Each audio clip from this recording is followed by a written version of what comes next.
नमस्कार दोस्तों, study speed में आपका स्वागत है। दोस्तों, हम देखने वाले हैं प्रमुख देशों की संसद के नाम जो आपकी परीक्षा की दृष्टि से बहुत ही महत्वपूर्ण है। ऐसे क्वेश्चन आरआरबी, एनटीपीसी और एसएससी सीजीएल वनडे एग्जाम में ऐसे क्वेश्चन पूछे जाते हैं। तो चलिए देखते हैं।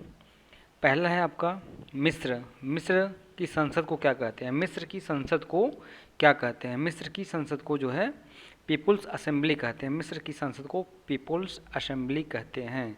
अगला है पाकिस्तान।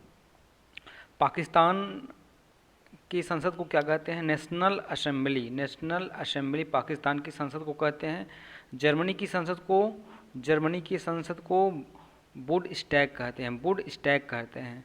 यूएसए की संसद को कांग्रेस कहते हैं। यूएसए की संसद को कांग्रेस कहते हैं। बांग्लादेश की संसद को जातीय संसद कहते हैं। जातीय संसद कहते हैं। इजराइल की संसद को नेसेट कहते हैं। जापान की संसद को डायट कहते हैं। मालदीव की संसद को मजलिस कहते हैं। ऑस्ट्रेलिया की संसद को संघीय संसद कहते हैं।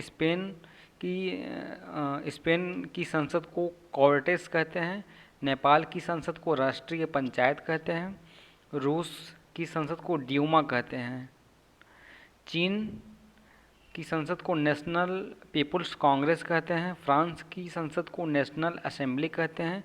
ईरान की संसद को मजलिस कहते हैं। मलेशिया की संसद को दीवान निगारा कहते हैं। अफ़गानिस्तान की संसद को शूरा कहते हैं। तुर्की की संसद को ग्रैंड नेशनल असेंबली कहते हैं।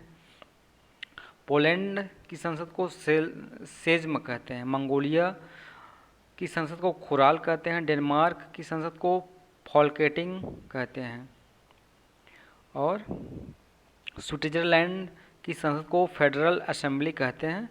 नीदरलैंड की संसद को स्टेट जनरल कहते हैं। ब्राज़ील की संसद को राष्ट्रीय कांग्रेस कहते हैं। इटली की संसद को सीनेट कहते हैं।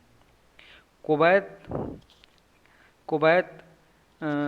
के संसद को नेशनल असेंबली कहते हैं। सऊदी अरब की संसद को मजलिस अल शूरा कहते हैं। तो दोस्तों, ये था प्रमुख देशों के संसद के नाम जो आपकी परीक्षा की दृष्टि से बहुत ही महत्वपूर्ण है। तो इसे लाइक, शेयर और सब्सक्राइब करना ना भूलें। धन्यवाद।